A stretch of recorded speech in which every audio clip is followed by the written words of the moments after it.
I'm James Robert Hoffman. I was an E4 radarman aboard the PCF 67 in Cát Lo, South Vietnam. The main one that really stands out to me is we were off station attached to a Coast Guard cutter up near Nha Trang, working for 30 days, 2 boats, 2 crews each boat, and we'd take 2 turns every day, every other day, switching crews, same boat, you know.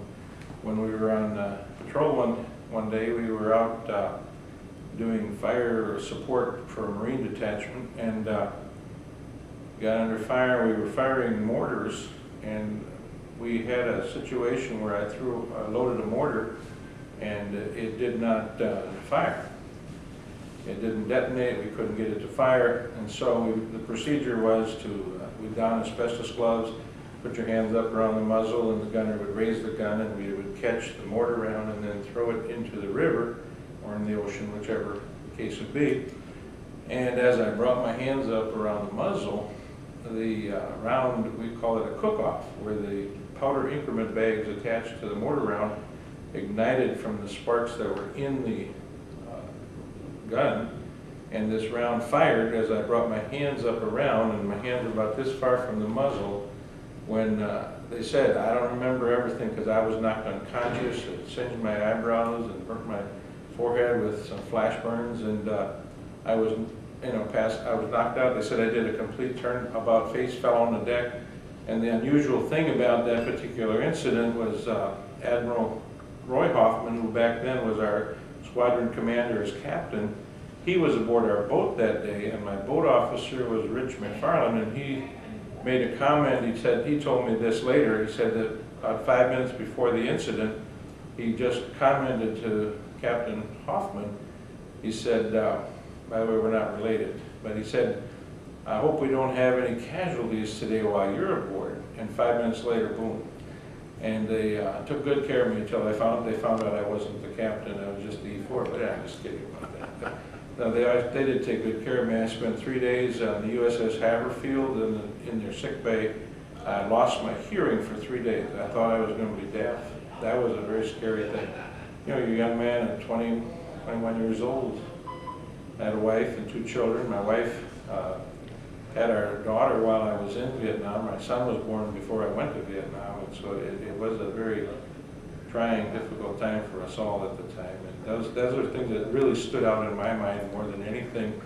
I was involved in probably 18 firefights while I was there. Another incident we had down in the southern part of the country near Antoy was we went in on there were 5 boats in the raid. We went into a place called the Bodie River, which was a very hot spot. As you probably heard a number of testimonies about that particular place. Joe Ponder on the 31 boat got wounded there, got a round through his leg and his knee, and he's still in a wheelchair today. And then, several others. We were the last boat going in, which means when you're coming out, you're the first boat coming out. And I'll remember as we went in, we were obviously at heightened alert, and we got in several miles up the river, and we hadn't encountered anything, and so they gave us an order to turn around and head out. So, and we had the news crew aboard the boat. I think it was NBC, I'm not sure. And back then there was 16mm films. I wish I had a copy of it because they were filming this whole thing, and we had the cameraman aboard our boat as well as a woman, I think her name was Liz Trotter. She was the anchor woman. She was aboard the boat, and as we turned the boats around, that's when they hit us. We started getting machine gun fire from both banks, as well as some rocket fires on all the boats, and it got very hot. And I was driving our boat, and I remember the boat officer telling me to get out of here quick, and I spun the boat around because you could do that pretty quick, and we started headed out, and I remember seeing these red tracers. It looked like lines in front of us, which was every 4th round is a red tracer, but it looked like lines of a fence as we went through this, and the entire boat got peppered with bullets, and the windows were blown out. The compass in front of me took a round. I hit a round hit between my hands on the helm, and I remember I had 7 bullet holes in my seat. The light was hanging by the wires as we got out. It only lasted a few minutes by the time we got out of there.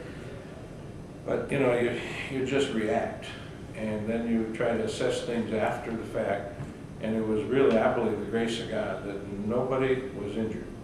All those bullets hit that boat. I mean, nothing. Nobody got hurt. A boat officer, he was seated next to me here, and I was in this seat, and somehow, miraculously, all this stuff firing around your glass, flying, nobody got a scratch. That's something else. That stands out in my mind tremendously. And then, of course, there were a lot of other similar incidents. I remember one other time we were traveling up a river, and I was driving, and it was very shallow. We could get into about 5.5 feet of water, a little less sometimes, depending on the mud. And we were scraping brush on both sides of the boat as we're moving this little canal, which is a very weird, eerie feeling, especially when, you know, they could have been in bushes and threw a grenade on the boat, and anything could have happened. And I was trying to drive the boat as well as taking pictures. I got pictures out the door, you know, with my one hand while I'm driving with the other, and take pictures up the river. And so it got kind of hairy. Then we started taking, somebody started shooting at us. So we set fire to the brush, which was interesting, and they quit firing at us then. We set fire to the grass, and they must have disappeared, went underground, or ran.